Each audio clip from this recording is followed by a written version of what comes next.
First of all, let me say congratulations to every single one of you out there who has been selected for the DV US lottery for 2024. Congratulations to you, bro.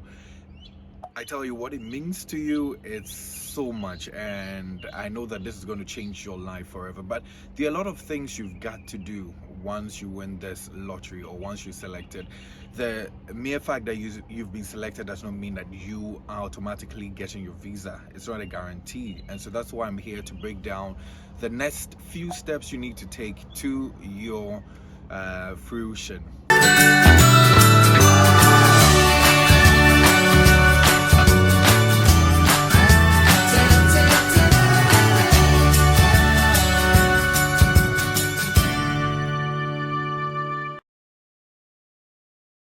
Right, so let me welcome you back to my YouTube channel, and if you're yet to join the family, please do click that subscribe button there, with that red color there.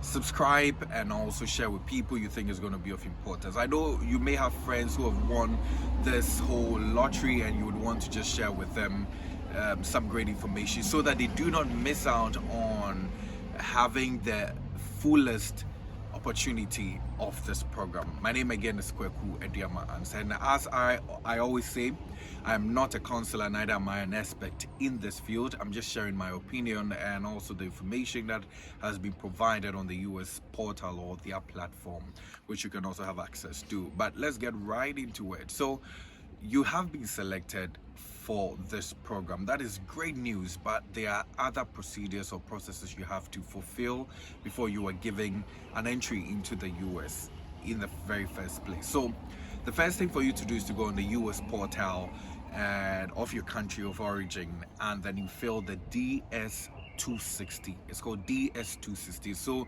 this is just like a platform for you to put in your information, your personal information, your educational background, amongst other things that they will require on that platform. So you put them all on that platform. If you're struggling to fill it out, which is not so difficult, you can also seek the services of third parties who can help you to fill it out, but it's not supposed to take you more than a day or two if you have all the information readily available. So you fill that out and then you move to the next stage. Now the next stage is to book for your interview date, because you're still going to be interviewed despite the fact that you've been selected for the program. You have to be interviewed, and so that the US government is sure of who is coming into the country.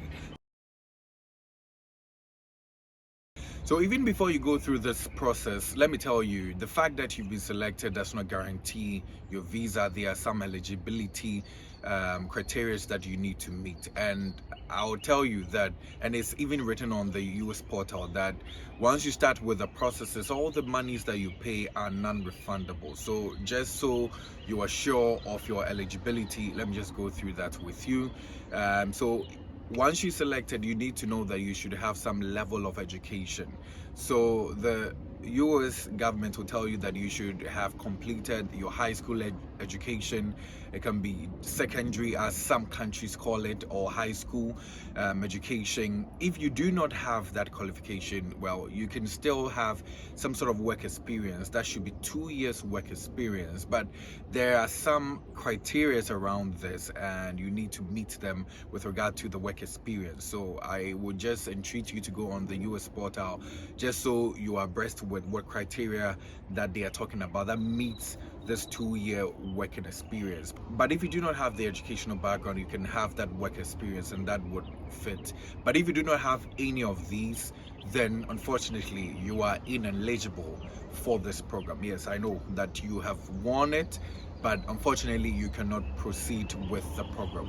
Well, I've dealt with the bad part of it, but the good part of it is that if you have family, that's your spouse or kids, and you could not include them during or prior to you submitting your case for selection, well, there's some good news. You can now add them to your case. So if prior to which you were not married, you didn't have a kid, but now you do have all of these, you can include them, and it means that they can also be beneficiaries of this program. That's some great news, so that you travel with them.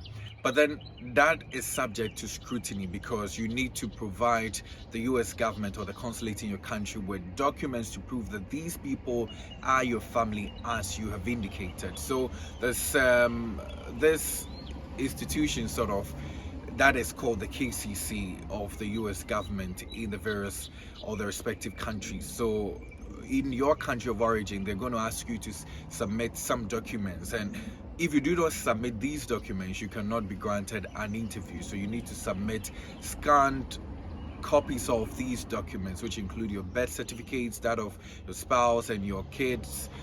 You have to also submit scanned copies of your passport, that's the front page, also your security details, that is if you've had any case with the military or the police and all of that. You have to submit all of these copies to the US consulate in your country even before you appear for an interview. So once you send all these documents to the KCC, they are going to review all the documents. If they need some sort of clarifications whatsoever, any other documentation, they're going to reach out to you via a mail, and that's what you're going to use. They're going to reach out to you via mail, and that would tell you what exactly they want you to do. But I think once you're done with that, then it means that everything has been settled and you're good to go. Now, on the day of the interview, since you're going to be present physically, you have to go with all the people who are beneficiaries of this program or who are going to join you for this program.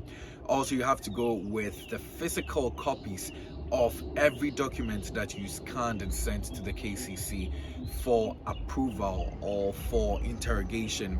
That's where you're going to have your interview and all of that. So they need to see it in person before they can grant you your visa. But you need to also do your medical examination, because they need to know that you're medically ready for this opportunity.